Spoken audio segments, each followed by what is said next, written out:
Good morning everyone, you're with Tesla Tom. Thanks for joining us on Ludicrous Feed. We are going to go for a little drive today on the northern beaches of Sydney using our Tesla Model 3 Performance Stealth on software update 2020.12.11.1. It's the one with the full self-driving visualizations.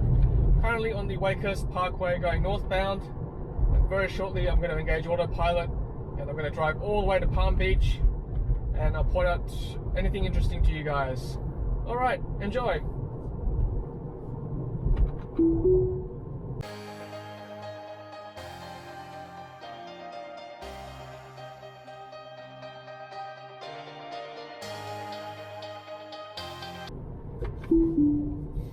Alright, I just had to stop here because I'm just on basic autopilot.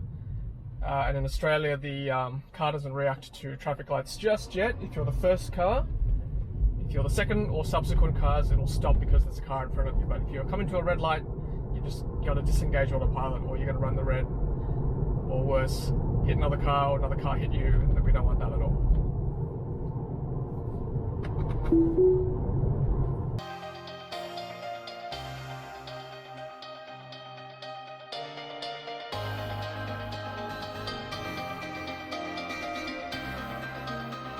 Just a quick word about the Wakehurst Parkway.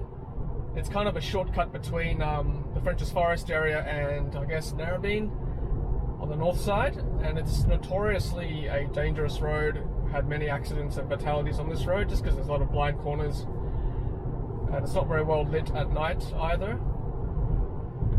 So yeah, I'm always very careful with this road.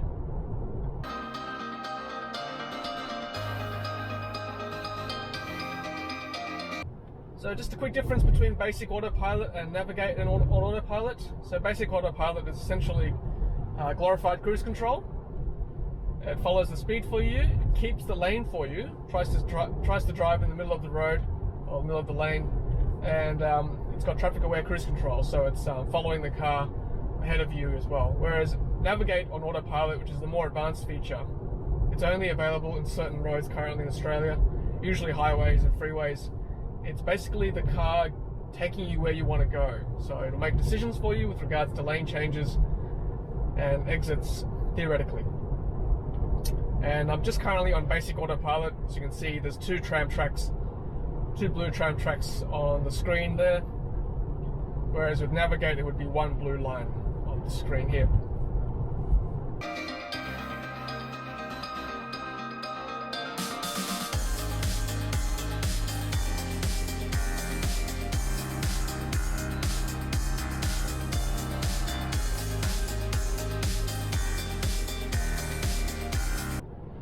So there's a lot of glare on the road and the windscreen currently.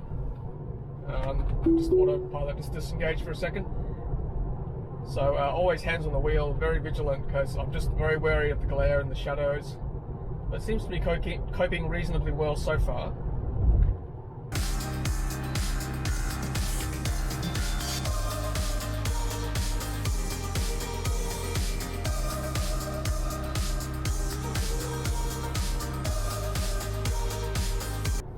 See that auto steer speed restricted to 70. That normally doesn't happen if the speed limit drops like that, but in this situation it did. I would have pressed 70 anyway to match the speed, but the car did it for me automatically.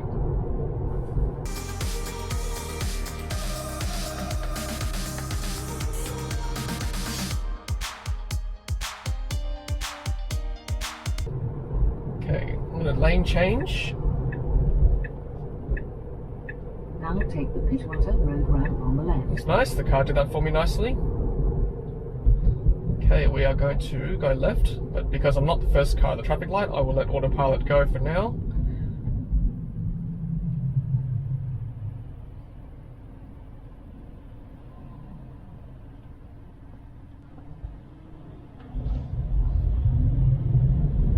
You'll see that the car took off by itself from 0, which I always find very impressive.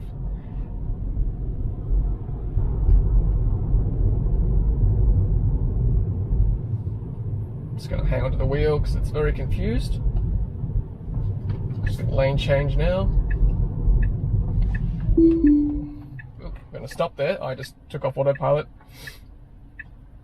It was very confused. I was going to hit that car if I didn't take control of the wheel there. Again, another reason why you have to be vigilant.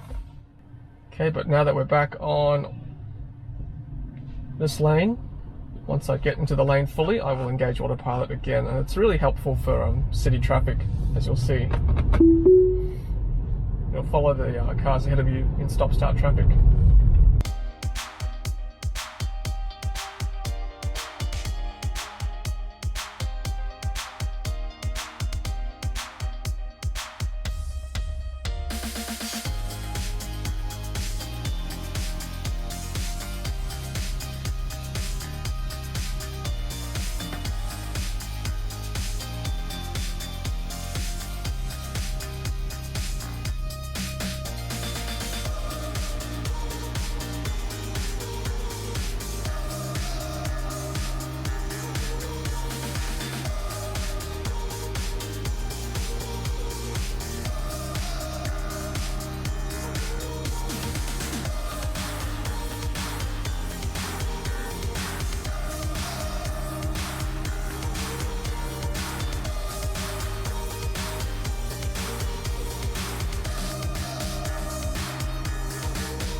Alright, so I just disengaged autopilot there myself.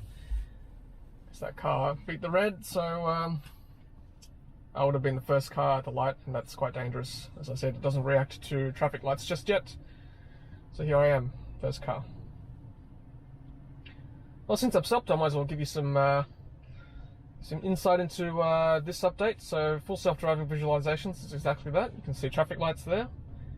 Again, this one's not showing up there, maybe because I can't read it. Yeah, I'm just looking up ahead of me on this glass roof there. That traffic light is not visible from here, so I can't tell what color it is.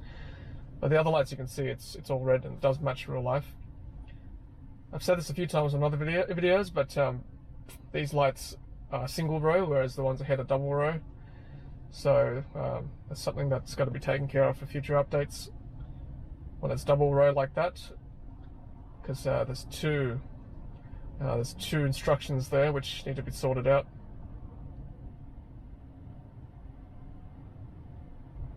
And this intersection line here is, I guess, that's what the car will use in future to work out whether to where to stop, I guess, basically.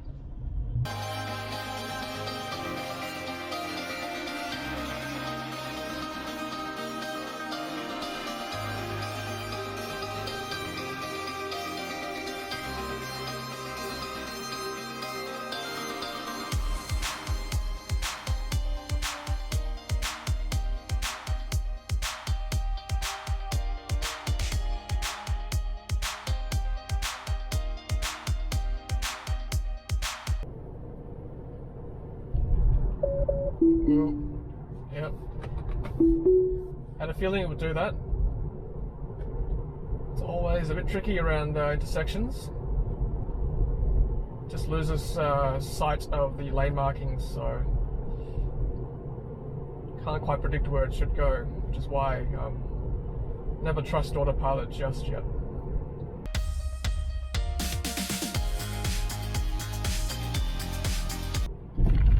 Coming to a 50km/h area.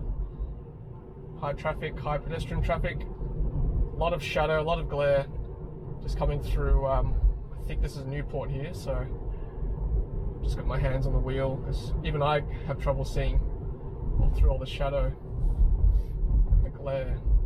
Just coming up to a red light now. There's a car at the front, so we should be okay in terms of stopping. Alright, so we're coming up to Form 1 lane. Whoa, yeah, that was really weird. The car just accelerated a little bit there. Again, a lot of shadow, a lot of glare from the early morning sun, so I'm just always very careful.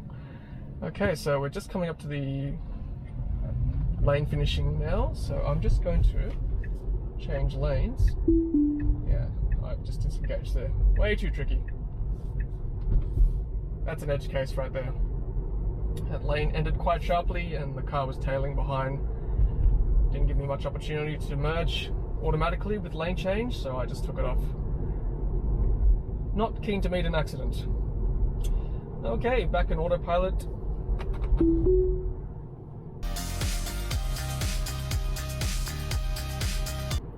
Alright, so this will be a good test for it. Lots of winding around, a lot of shadow, a lot of glare. Ooh, that was weird, that turned off. Okay, so, alright, back on autopilot. And cyclists to boot. Alright, so this should be fun. Got my hands very much on the wheel.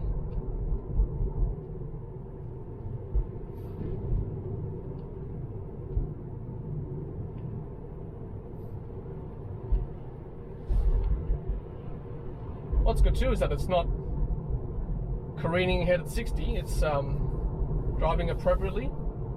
So it has slowed down by itself around these tight bends. Let's see whether it does the same here. Nope, it's going at 60, okay.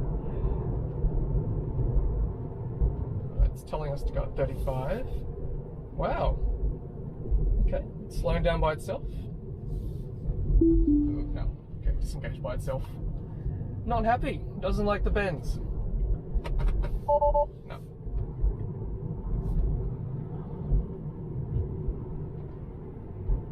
I guess somebody must have reported it maybe, or it knows not to go on autopilot for these bits. It is quite twisty. Okay, let's put it back on.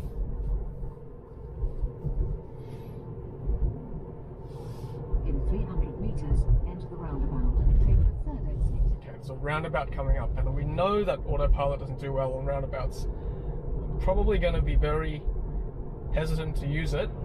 Very, very low tolerance for taking it off as we approach the roundabout. Now enter the roundabout and take the third exit. Yeah, okay, so it's switched off by itself anyway. So even on cruise control, it's going to speed ahead. There's no way I would have made this roundabout. It was just going too quick. Okay, let's engage it again very shortly. There we go.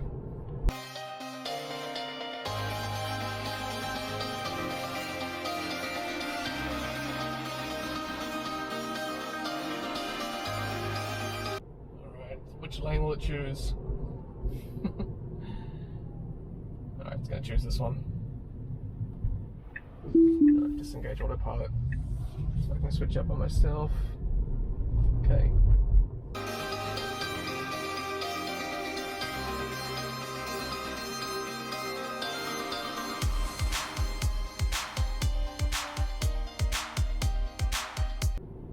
Okay, I'm just going to change lanes.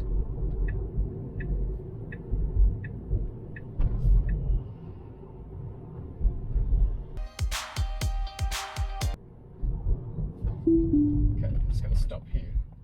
Again, first car at the traffic light, have to stop.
Okay, speed limit's now 40, so I'll just bring it down myself.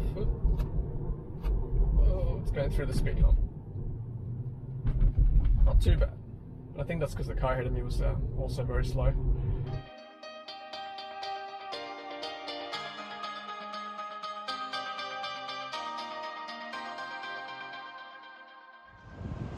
Alright guys, well here we are at Palm Beach. Hope you enjoyed that. Take care of yourselves, and as always, happy charging.